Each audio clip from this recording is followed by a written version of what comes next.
And I read in a recent article in CRN that Midwich last year grew by 20%. Yeah. What would you say you put that growth down to? Why was the reason? So obviously we've still been experiencing some recovery, right, for certain parts of the industry. So in the previous year, live events hadn't switched back on for us. There was a lot of nervousness around buying. So we've seen a lot of benefit from organic growth coming from our activities during the pandemic. So pandemic hit, and we were predominantly in a core AV displays based business. And we turned our attention into recruiting UC brands. So immediately everyone was sent home. We had some technology in that space, but not great amounts. So we recruited those brands. We worked really hard with them. And the beauty of being in AV is that we look at the best way to do things and not necessarily the quickest, the cheapest, the easiest retrofit way to do things. So where lots of people were talking about huddle spaces and hang and bang, just use this camera from Logitech. That's doing them a bit of a disservice, by the way. But at the start of the pandemic, Logitech, mostly it was their small cameras, webcams going out to enable spaces for people. We would look more at how to get the best acoustic experience out of a meeting room that was now going to be used predominantly for video meetings, not for in-person meetings. We would look at the best possible camera experience for those people rather than the quickest, easiest webcam that could be moved from room to room. So we almost addressed a completely different section of the market, and they were those offices that were still running that needed to video enable, and we became a UC distributor in the space of about 1 month, working with Poly and Yealink and Neat and so on. We became a big Zoom partner and facilitated their own hardware as a service model. So we transformed a big part of our business. We didn't lose any of what we were doing traditionally.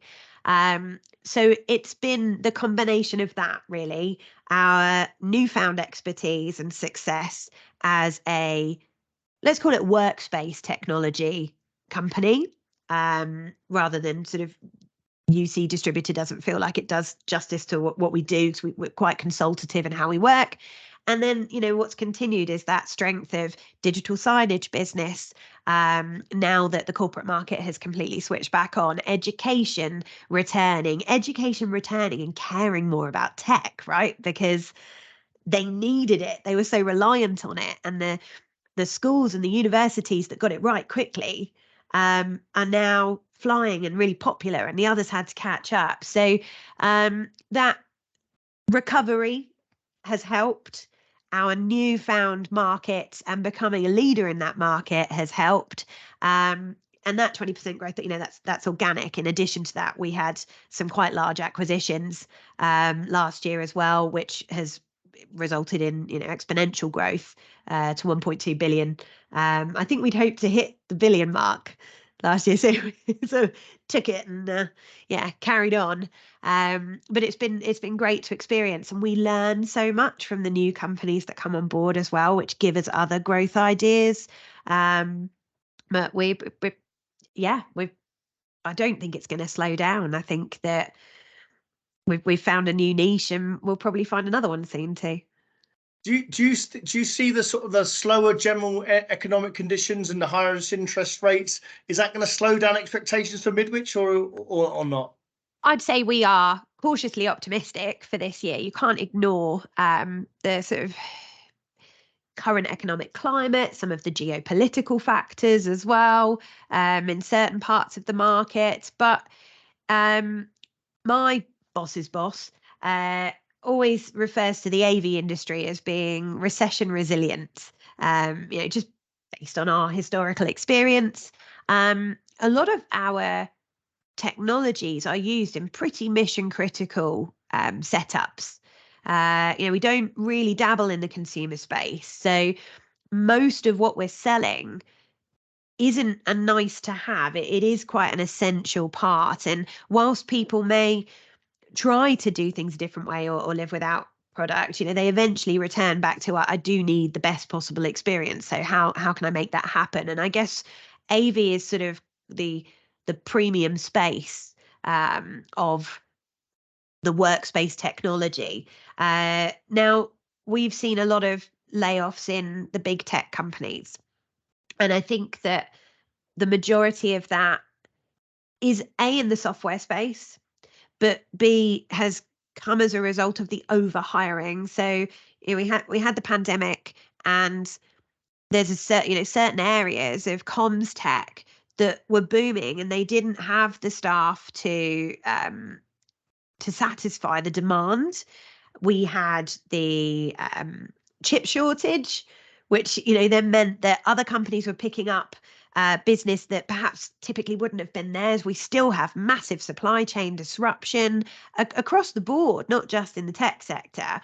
So there's been so much overhiring, and in amongst all of that, it was reported that we had a talent shortage everywhere as well, which we did. So you recruited and got hold of anyone that you possibly could. I would say that we didn't do that. We didn't overhire at the times when it looked like maybe we would need to. We're a distributor, so we had options when something was out of stock and we couldn't get it, or they couldn't get chips to manufacture it. We had alternatives, and we were able to continue to serve our customers. We've got a huge backlog. Our order book is bigger than it's ever been because of the supply chain disruption. But actually, that will probably see us through any dips due to the economic situations of now that we would have had, because this backlog of business is still sitting there whilst manufacturing catches up after all of the disruption. So it's really difficult, because people ask me what I do and they go, "Oh, you work in tech. Bad place to be right now." And I don't. I work predominantly in hardware, which I'd say is a pretty good place to be at the moment, because everything's starting to stabilize. We're a business that didn't overhire, so we haven't had to, have that press now of sadly having to let people go. The plus side is we've experienced talent shortage. We've now got quite a lot of talent floating about in the market, which should help people. But I do believe that in AV, and specifically around hardware, it will be a smooth year. So and yeah, there are other spaces where perhaps they will feel that a little bit harder, but we've always been recession resilient. I think we will be still. Do you think that the growth of the AV industry will continue to be strong? Do you think it will continue? Yeah, I really do. I think that the importance now of audiovisual technologies in the workspace is huge. So, I mean, the growth rate is absolutely going to start to slow down, but the size now of that market and the importance of it to us is huge.